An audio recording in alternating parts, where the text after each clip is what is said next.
Road बनना नहीं चाहिए, उसी रोड को बनाकर केवल पैसा का उगाही किया गया है। बड़ी बाजार आप जाकर देख लीजिए अभी कितना नरक में है, आज तक वो नहीं बना हुआ है। आप चले जाइए परपाती रोड, आज तक नहीं बना हुआ है। पुस्तकालय रोड जाकर देख लीजिए, आज तक नहीं बना हुआ है। कौन सा टाउन का काम हुआ है हमको आप बता दीजिए। पानी का समुचित व्यवस्था तो छोड़ दीजिए, आज तक रोड भी नहीं बना है। हाँ, हम कहाँ कह रहे हैं कि नहीं हुआ है, केवल लूट हुआ है। केवल चेयरमैन द्वारा और उनके गुर्गों द्वारा, उनके पूरे खानदान बन गए थे ठेकेदारी। जानते हैं नहीं आप, ना हमारे ऊपर बाहुबल का किसी का दबाव पड़ने वाला है, ना धन बल से हमको कोई दबाने वाला है। तो उप चेयरमैन का भी उतना ही पावर देना चाहिए जितना चेयरमैन को पावर देना चाहिए। एनजीओ से वो 10 लाख रुपया मंथली अपना बांध दिए हैं, तो प्रमाण है। आप हाँ जी, रिकॉर्डिंग आपको दे देंगे हम। नगर परिषद चुनाव बक्सर को हुए, मुख्य चुनाव को हुए लगभग 4 साल बीतने वाले हैं और बीच में उप चेयरमैन का चुनाव भी हुआ था 2025 के मई माह में, जिसको भी लगभग 1.5 साल हो चुके हैं। और नगर परिषद के जो चेयरमैन प्रतिनिधि हैं और चेयरमैन हैं, उनका दावा है कि बक्सर के नगर परिषद के इतिहास में इतना बेहतर काम आज तक नहीं हुआ है और ये जो काम है वो हमेशा याद किया जाएगा। इन्हीं के बीच बक्सर उप चेयरमैन के जो प्रतिनिधि हैं सुनील मिश्रा जी, वो हमारे साथ हैं और वो हमको बताएंगे कि जो चेयरमैन प्रतिनिधि और चेयरमैन के दावे हैं उसमें कितनी सच्चाई है और कितना दम है। मैं हूं अजय मिश्रा और आप सभी का स्वागत है देसी डोज में। हमारे साथ हैं उप चेयरमैन प्रतिनिधि सुनील मिश्रा जी। सुनील मिश्रा जी, आपका स्वागत है हमारे चैनल देसी डोज में। पहले तो आपको चैनल को बहुत बहुत धन्यवाद। अब हम आपसे सबसे पहले तो ये जानना चाहते हैं कि जो चेयरमैन प्रतिनिधि का दावा है कि बक्सर में, या नगर परिषद का दावा है कि बक्सर में बहुत सारे काम हो रहे हैं और वो काम जो हैं वो आज तक के बक्सर के नगर परिषद के इतिहास में नहीं हुए हैं जितने काम इस सरकार में हुए हैं। आपको कहां तक लगता है कि ये चीजें सही हैं या गलत है? पहले तो आपको ये बात हम बता दें कि जितना भी काम हुआ है, काम के ही ऊपर काम हुआ है। जो रोड बनना नहीं चाहिए, उसी रोड को बनाकर केवल पैसा का उगाही किया गया है। आप बहुत बड़ा इल्जाम लगा रहे हैं नगर परिषद पर।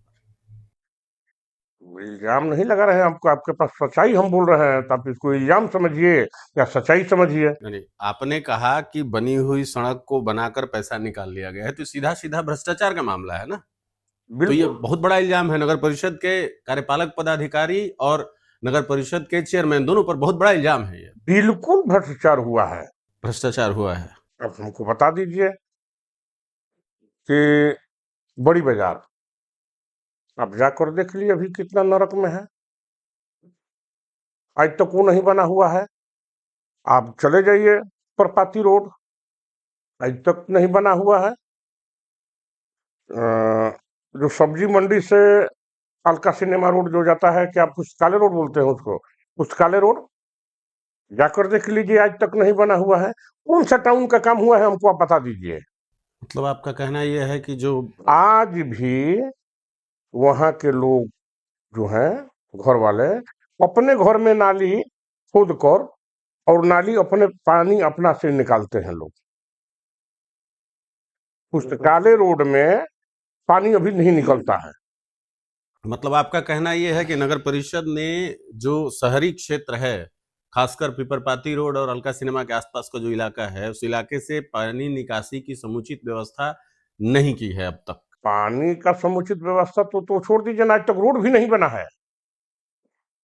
जहां भी अगर रोड बना है वो 2 साल का रोड बना हुआ था, उसी पर रोड ढालकर और केवल पैसा का उगाही किया गया है। लेकिन नगर परिषद का दावा है कि पिछले वित्तीय वर्ष में 175 करोड़ का काम हुआ है बक्सर में। हाँ, हम कहाँ कह रहे हैं कि नहीं हुआ है, केवल लूट हुआ है। केवल चेयरमैन द्वारा और उनके गुर्गों द्वारा, उनके पूरे खानदान बन गए थे ठेकेदारी। जानते हैं नहीं आप? नहीं, मुझे नहीं पता है इसके बारे में। चेयरमैन का पूरा खानदान ठेकेदार है आज की डेट में। ये तो अभी ईओ साहब आए हैं तो टेंडर का प्रक्रिया जब चाहे वो हुआ, ऊपर से आदेश हो गया कि नहीं टेंडर होगा, तब जाकर वो लोग का मामला अभी अस्थिर हुआ है। मतलब सीधे तौर पे आपका कहना ये है कि जो नगर परिषद में, पहले तो आपने कहा कि भ्रष्टाचार है, 100%। दूसरी बात आप ये कह रहे हैं कि उस भ्रष्टाचार में जो चेयरमैन प्रतिनिधि हैं उनका पूरा परिवार संलिप्त है। ये बहुत बड़ा इल्जाम लगा रहे हैं आप उन लोगों पर। इल्जाम नहीं लगा रहे हैं, हम सच्चाई आपको बता रहे हैं, और बक्सर की जनता भी इस सच्चाई को जानती है, बक्सर की जनता इस क्योंकि कोई सच्चाई को कह नहीं जानती है। पाता है। अच्छा, हमसे आप पूछ रहे हैं तो आपको हम बता दे रहे हैं, सच्चाई आपको बता रहे हैं। चलिए एक बात और, जब आप उप चेयरमैन के प्रतिनिधि बने, जी जब उप चेयरमैन आप जीते, जी जी उसके कुछ दिनों तक आप मुखर रहे नगर परिषद में जो भ्रष्टाचार है उसको लेकर, जी लेकिन आजकल आप एकदम चुप हैं। लोगों का कहना है, मेरी जी बात जी पूरा होने दीजिए, लोगों का कहना जी है जी कि या तो बाहुबल या धन बल, जी जी। किसी न किसी बल से या दोनों बल से आपको चुप करा दिया गया है। इसमें कहां तक सच्चाई है? पहले तो आपको ये बात बता दें कि नहीं, ना हमारे ऊपर बाहुबल का किसी का दबाव पड़ने वाला है, और ना धन बल से हमको कोई दबाने वाला है। ये दोनों ये बेबुनियाद है, क्योंकि ठीक है जनता का कहना भी सही है, क्योंकि जनता सच्चाई को तो जान नहीं पा रही है। क्योंकि चुनाव, ये उप चेयरमैन, ये सरकार का नीतिगत है, उप चेयरमैन का चुनाव तो करना ही नहीं चाहिए था, तो अब चेयरमैन का चुनाव जनता को नहीं करना चाहिए था? नहीं करना चाहिए था। और नहीं तो अगर जनता से अगर चुनाव अगर सरकार करवा रही है, तो उप चेयरमैन का भी उतना ही पावर देना चाहिए जितना चेयरमैन को पावर देना चाहिए था। नहीं तो इससे तो शक्ति का जो संतुलन है वो बिगड़ जाएगा ना, टकराव होने लगेगा ना। नहीं, टकराव नहीं होने लगेगा, तो अब फिर दोनों मिलकर सामने काम करेंगे लोग, बात समझिए। तब तो ये भी हो सकता है कि दोनों मिलके बांटे। ना ना, ऐसा नहीं हो सकता है ना, ये भी तो हो क्योंकि पक्ष सकता है। विपक्ष, देखिए, जब पक्ष विपक्ष अगर जब तक पक्ष और विपक्ष दोनों अगर बराबर नहीं है, कोई पावर नहीं है, तो फिर कोई उसका कोई मतलब नहीं रह जाता है। और आज की डेट में ठीक वही हाल है उप चेयरमैन का। उप मतलब चुप। चुप है, आप हाला कर सकते हैं, हाँ, कि जनता के बीच आप उस चीज को, जो भी भ्रष्टाचार हो रहा है उसको आप जनता के बीच में ला सकते हैं, तो बता आप सकते आप हैं। तो वो भी नहीं ला रहे हैं। लोगों का कहना है कि आप चुप ऐसा हैं। कुछ नहीं है, हम तो हर बार भी बात बोले हैं, अभी सफाई पर भी बोले थे, सफाई का भी वही हाल है। एनजीओ से वो 10 लाख रुपया मंथली अपना बांध दिए हैं चेयरमैन साहब। आप आप बार बार बहुत बड़ी बात कह रहे हैं। हम जो सच्चाई है वो आपको बता रहे हैं। तो पब्लिक इसका प्रमाण मांग सकती है, आप प्रमाण देंगे इसका? बिल्कुल सब प्रमाण है आपके, हाँ जी, रिकॉर्डिंग आपको दे देंगे हम, एनजीओ का रिकॉर्डिंग आपको दे देंगे। आपने एक बात और कही, आपने कहा कि बहुत सारी सड़कें हैं जो बननी नहीं चाहिए थी, उन्हीं पर बना के 1 इंच 1.5 इंच की ढलाई करके और पैसे उगाही किए गए हैं। इसका भी तो जांच क्या होगा, इसका नहीं, भी जांच के नहीं, लिए मैं हमने सिर्फ, ऑलरेडी डाल चुके हैं। अच्छा, मैं सिर्फ ये जानना चाहता हूँ या पब्लिक ये जानना चाहती है जी कि क्या आपने ऐसी सड़कों की लिस्ट बनाई है जिन सड़कों पर ये जी काम हुआ जी है? जी जी, तो हम चाहेंगे अगली बार कभी आपके साथ बैठे तो हम चाहेंगे कि आप वो लिस्ट जरूर हमको दें, ताकि हम जनता बिल्कुल को दिखा सकें बिल्कुल कि देखिए बिल्कुल कितने बड़े लेवल पर भ्रष्टाचार हुआ है बक्सर नगर बिल्कुल, परिषद में। ये लिस्ट हम आपको देंगे। एक चीज और, अ, पहली बात तो ये कि नगर परिषद में भ्रष्टाचार अपने चरम सीमा पर है आपके हिसाब से, तो क्या आपने कभी था था? था, अच्छा, अब नहीं है? अभी नहीं है। क्यों? क्योंकि अब सरकार का फरमान आ जो गया, आदेश आ गया है।